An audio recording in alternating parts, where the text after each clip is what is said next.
Hey brandy fans, welcome back to the channel. In this video, I am blind tasting 4 of the world's biggest cognac brands, and I'm blind tasting their XOs. Now this is more of a fact finding mission for me because this is something I've never done. I've tasted these all individually, but I've never tasted these side by side in the same sitting. So I just want to kind of find out for myself which brand I prefer, but hopefully try to convey the differences between these cognacs to you guys. All in the hope that I can kind of hopefully point you in the right direction when you come to buy a more expensive cognac for a treat. Because let's face it, these XOs are not cheap. I'm just purely going to go on UK price here. The cheapest one is £125. The most expensive one is nearly £190 a bottle. Now, as you can imagine, there was no way I was going to pay the best part of £600 to get all 4 of these bottles. So I've actually got little samples, little drams. Master of Malt have very kindly supplied me with the Courvoisier XO. The Whiskey Exchange, I got the Hennessey XO, and I've got the REMY Martin XO. And then in this bottle, this unmarked bottle, this is actually Martell XO. That was the one I've struggled. I wanted to do this video now for a couple of months, but that is the one I've struggled to get because I really can't get drams or samples of that in the UK. But actually, luckily, I found this in a bar in London, and I kind of went back, took one of my little bottles and bought a double shot to come home with me. So just to very quickly run you through these, and these are all blind. These have already been jumbled up, so I don't know what order these are, but they are numbered 1, 2, 3, 4. I've gone from cheapest to the most expensive. So the Courvoisier, I've got this here, is £125, the XO. The Hennessey, we then got a big jump. All 3 of these next ones are roughly about the same. The Hennessey XO is about £160. The Remy Martin XO is £165. And we go all the way up to Martell XO, which is £185. Now, I know one of the questions that you might be thinking, because I did think this a few months ago, is like, why is there such a big price difference between something like the Courvoisier at £125 a bottle and the Martell XO at £180 a bottle, or £190, give or take? Now, when you've got to remember, these are not age statements, these are XOs. Now, an XO cognac, and the same as brandy and all that, these are the laws. The XO must be at least 10 years old. But don't forget, these are not single varieties. Of cognacs will most of the time be blends. So you can naturally assume from the price that it's not that Courvoisier is just a cheaper brand. You can assume from the price that actually in the Courvoisier XO, while the minimum cognac in there will be 10 years, there may not be like the vast majority of that will be 10 years old. That's basically what I'm trying to say. Whereas you get to some of these, the more expensive ones, and while the minimum will be 10 years old, they might have some longer aged cognacs in there, which will be more expensive. I think what I'm trying to say is that just because these are XOs, do not think they are all like 10-year-old cognac. There'll be different blends, different ages that make up the blends, so therefore there'll be different prices involved. But I would naturally assume, and I don't know the facts on this, but I would naturally assume that the Courvoisier XO has got a younger blend, even though the minimum would be 10, but it's a younger average blend than something like these 3. That's what I would assume. Now, these have already been jumbled up, but I'm just going to pick one at random and just start off with this. This, again, I want to emphasize, this is not me. These are all going to be fantastic cognacs. Of course they are. This is not me saying this is going to be rubbish or that. This is going to be more me, which one do I prefer? And more trying to kind of guide you to the taste differences between them, if there are any. So the first one, let's just dive in for this. The first aromas that really come off this for me, there's a big honey vibe, but then sort of like mixed peel, mixed citrus. You know, I'm assuming this will translate in the US as well, but with mixed peel here in the UK, you kind of get little bits of orange and lemon and lime sort of chopped up to make cakes, Christmas cakes, and now fruit cakes, that sort of thing. So when I say mixed peel, that's kind of what I mean there. And the other aroma I kind of pick up as well. And I'm starting to pick this up quite a bit now with cognac. It's something I wouldn't have naturally thought of, but like, I'm just going to say, I would probably classify it as pastries or something like that. But what it reminds me of is like a croissant, a freshly baked croissant or something like that. Maybe a fruity croissant, or I suppose you would say pastries, to be fair. But they are the big top notes. And if I was going to say peel, I kind of might go towards orangey, but there's this whole citrusy going on. So pastries, honey, citrusy, this smells really, really good. Wow, that is delicious. Oh, that is so good. Really, really good. So what we're getting off there, we're getting the honey definitely comes through. There's a little bit of spice, like from barrel aging, oaky kind of spice. Not what I would find with a higher aged rum. Nothing for those of you that follow me on my rum channel. And I'm talking like 15, even to a certain extent, 12-year-old rums, but 15, you know, and then 21, you get that real sort of bite from the oak. Not that. For me, I would actually put this closer to like a 6-year-old rum, that sort of bite that I'm more than happy with. There's nothing vicious on there, but you do get this orangey honey. And I want those pastry, that croissant-y kind of vibe. That really does come out in that. Are you going to taste that and wonder what that is? Is it like unmistakably a brandy? Yes, that winey, that grape quality really does come through. But for me, the big notes to shout about that, orange and honey. And that is a lovely kind of cognac. I really do like that. Right, the next one, let's go in a random order again. Next one I'm going to go for is this one. The aroma on this is very different. I don't get any kind of fruit of that sort of nut. I get more nutty kind of vibes off this one. For me, this really doesn't punch out in fruit at all. I'm going kind of spice forward. I'm going, for me, if I smelt this, definitely longer aged. There's definitely kind of a wood vibe coming off there. And definitely a nutty vibe as well. If you really dig your nose in, like really, there's, I don't know, I'm thinking date or something like that. Like, not, it's not reminding me of a sticky toffee pudding, but some form of like stodgy mixed fruit thing going on, but not raisins, not sultanas, not citrus or anything like that. Kind of, I'm struggling to place that, but kind of, I think it's probably date that I'm picking off there. Now that is very different to the first one on the taste. Very different. Yes, I'm getting a little bit of sultana vibe off there. I'm definitely getting the wood that's coming through of that. It's, I wouldn't say it's, there is a touch of spice there, but I'm going a different kind of spice. Not a wood aging spice, like a little like prickle of cinnamon, that kind of spice. I do get this nod to that pastry croissant kind of vibe as well. But just at the back there is this soft, really delicate red fruit kind of thing. It's not right. And for those of you who've watched a few of these videos, it's not as pronounced as what the Burnt Faith. I get real massive like strawberry kind of vibes off the Burnt Faith, which is a UK brandy. There's almost a subtle nod to red fruits in there. You really pick it up at the back there, but that's, I think for me, I think I'm preferring this one slightly because this is more where I would go towards like an aged rum that I don't really like, whereas that's kind of soft and approachable. I think for my own palate, I'm preferring this one, but this is kind of your stereotypical down the line kind of sort of what you'd expect from an aged spirit. Right, let's move on with number 3 then. Wow, again, this is a massive, right, the first aroma that's hitting me off that, definitely sticky toffee pudding kind of vibe. And do you know what? I don't think I'm actually picking too much more off that. Definitely, I'm sticking with that. Sticky toffee pudding all day long. I perhaps go a little nod to like real sultana-y, like great, like real dried, intense grapes, if you like. I think that's but it's definitely sticky toffee pudding. Do I get any sort of spice off that? Not really. Any sort of nods to barrel aging, any woody, any peppery kind of tones? No, I don't even get that sort of pastry croissant-y kind of vibe that I'm picking up these days.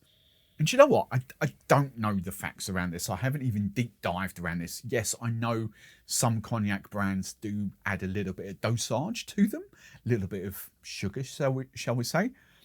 I would suspect, I know none of these are sweet. I kind of get that. We're not talking like, if we cross back over to Rum World, we're not talking like Diplomatico or anything like that.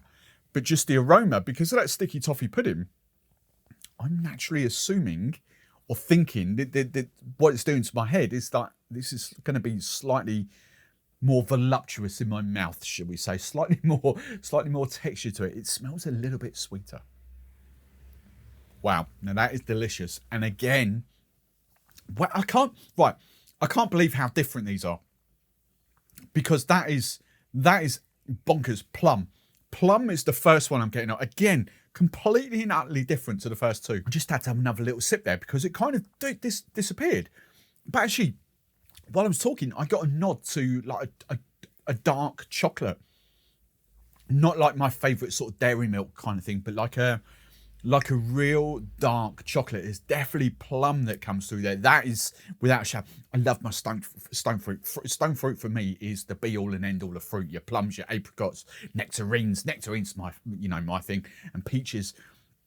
No, I do, when this time of year, when they start to come out, I do eat a lot of plums and nectarines. But so I'm really familiar with that plummy kind of vibe, and that's what I'm getting off this. The only other things I can really guide you on this, it's a little touch of vanilla-iness off there. There's a little bit of peppery kind of vibe. I would suspect, I don't know, look, take this with a pinch of salt, but what I'm going to basically hint at is that I would assume, just from the mouthfeel, that there's a little touch of something added just to mask any kind of peppery bite from the wood, from the aging. It is thicker mouthfeel, and I'm not talking like liqueur or anything like that, but it is noticeably thicker than the first two, or more voluptuous. And some people are going to like that, and some people are going to hate that. For me, that's a kind of a little bit of a good thing, because it does mask any barrel aging. I get less barrel aging off that than I do those two. And because of that, less peppery spice. But I do also think that might change it's not as light, it's not as exciting as what those two are. So for me, actually at the moment, that's a kind of an easy go. You know, the first one was my favourite, the second one, second favourite, and then this one, probably my third favourite at the moment. Right, let's move on to the last one. Another bit of water. Right, the last one. Now this is interesting. This is the lightest one out of the four by a long way, and more floral, more fruity. Apricot, 100% apricot coming off there. This is more my sort of vibe, my kind of, I love, as I've said, I love that sort of fruity burst more than I do like those sort of plummy, kind of heavier duty kind of, and barrel aging things. This is light, this is refreshing. What else are we getting? Apricot, honey coming off there. It's a little nod to spice, but actually when you kind of bear with that, orange, there's this orange. Do you know what actually that reminds me of now that I've gone in there and it's just hit me? The Pierre Ferrand, I forget what it is now. Pierre Ferrand dry orange curacao. That's what it kind of reminds me when you get in there. But the top note, definitely apricot. Not apricot, a little bit of honey. It's not as pronounced honey as I think it was the first one that had honey vibes. It's not as pronounced honey as that. Yeah, light. This is sort of, I smell that and I'm thinking, oh, I'm going to enjoy this. So let's have a little dip. Now this is not right. This is lighter. This is interesting concept, this one, because it is lighter, but actually it's got quite grippy, it's like a layer of peppery spice coming over that. But because it's not as heavy as, I think probably that one, the second one, it's more approachable for me. Now there is this, actually now that it's lingering, there's a little bit of red fruit coming out in it. I love how brandy, I'd never contemplated that before I started on this channel, but these red fruits, these strawberry vibes, I don't know why I get kind of red fruit strawberry off brandy of cognac. I don't know where that comes from, because obviously you don't get that from barrel aging, and this is distilled grapes. So I'm a little bit confused why I do pick up strawberry quite a bit. And that's going to be a conversation for a couple of months down the line. But this is really approachable. Right, let's give you some proper tasting. I'm going to go orange. I'm going to go red fruits. I'm going to go a little bit of caramel, actually. Caramel vanilla-y kind of vibe. There's a love, and that all sort of lovely rounds off this pepper. This is actually quite nice because I get that peppery heat, but I've got the touch of playful fruit that goes with that. I think that's very, very approachable. It's a tough one between those two, the first one and the fourth one, which I actually prefer. Right, I'm going to consign these. That's definitely my last place one, which was there. And that's definitely second or third place. Second from last, I was going to say third place. So it's between these two. This is a really tough call because they are so different. I love this citrusy kind of bite that's coming off there, sort of orangey bite, but that sort of pastry note that's coming off that. But I really do like this one as well. I think out of the two, the aroma, I'm just going to aroma, the aroma of that one draws me in more than that one. I think because I like those lighter fruits, I think that's what I'm getting off that one. This one was slightly sort of heavy dutier. So for me, in my palate, I think on the aroma, I'm going this one. But taste, do you know what? How I'm going to sum these two up, right? That one is definitely my treat. My give me a cuddle at the end of a long week, have a nice glass of cognac. That is my treat. This one's scarily good enough to be, and I know the price of these, but this one's kind of like your everyday. This is gorgeous. There's nothing. It's a treat. Don't get me wrong, but it's because it's lighter, because it's not as heavy duty. It almost becomes that sort of easygoing cognac. I think I'm by a smidgen. That is my favourite. And that is my second favourite. So just before I do the reveal, let's just clarify one thing here. All four of those, if I had the money, I would definitely have. They aren't very different. Hopefully you've picked up on that through the tasting. They are very different cognacs. And just because they're XO, you know, we're coming to realise this now with brandies. Just because it's XO doesn't mean to say they're all interchangeable. They're all going to taste the same. Different distilleries will have different blends of different ages, and actually different techniques to make their brandies as well, using slightly different grape and different blends. So they are going to be very, very different in tasting. Let's go in reverse order. My least favourite was number 2, which was Hennessey XO. Okay, interesting. So my least favourite down there, Hennessey XO, £160 for a 70cl bottle here in the UK. That's the one I thought was quite thicker and quite sort of more unctuous. If any of these are dosed, that's probably the one that's going to have a little bit of additives to it. So, but that is the cognac that, you know, the XO that got me into XO cognacs, that really kind of, you know, made me realise that actually these are a lot better than VS. You know, so I've still got a lot of love for that, but actually tasting these and how my palate has evolved over the years, I just think these three for me are better. So that was 4th place. In 3rd place, number 4, the Martell XO. Well, there's no point in putting that there, but yeah, Martell XO, £185 a bottle. Again, but delicious, really, really good. But I think I prefer the lighter notes of this one, these two. So 2nd place, number 3, Remy Martin. Wow. Wow, I wasn't expecting Courvoisier. Number 1, Courvoisier, the cheapest one, £125. So Remy Martin, £165 a bottle. Courvoisier XO, £125 a bottle. Now this is really interesting for me because I've sort of written off Courvoisier. And now actually what I want to do is do like the VSOP levels on a head-to-head as well, because you know, this is what blind tasting, you have these perceptions of what you think you like, but when you do it in a blind tasting, it really does kind of get rid of those perceptions. So I want to hear from you guys. If you've ever done anything like this in a blind tasting, which one did you prefer? You know, I'm really intrigued in blind tasting results because I know so many people going, oh, this is the best, that's the best. I would have come into this and I would have gone Remy Martin. Remy Martin would have been my kind of natural perception of what I think I would enjoy as the best XO cognac. But evidently, in a blind tasting, I'm actually going Courvoisier. Now, just before we sign off, I have got quite a few other videos in the pipeline. I'm waiting for samples and things like that. But I want to hear from you guys. What would really help you on your brandy journey? I've got Spanish brandies coming up. I've got Greek brandies coming up. As I say, I think I might do this equivalent again at VSOP level. But what sort of videos in brandy world would really help you? I've seen from the analytics and the viewing numbers that cocktails don't really hit your spot. So when it comes to brandy, what do you want to see? Let me know in the comments below.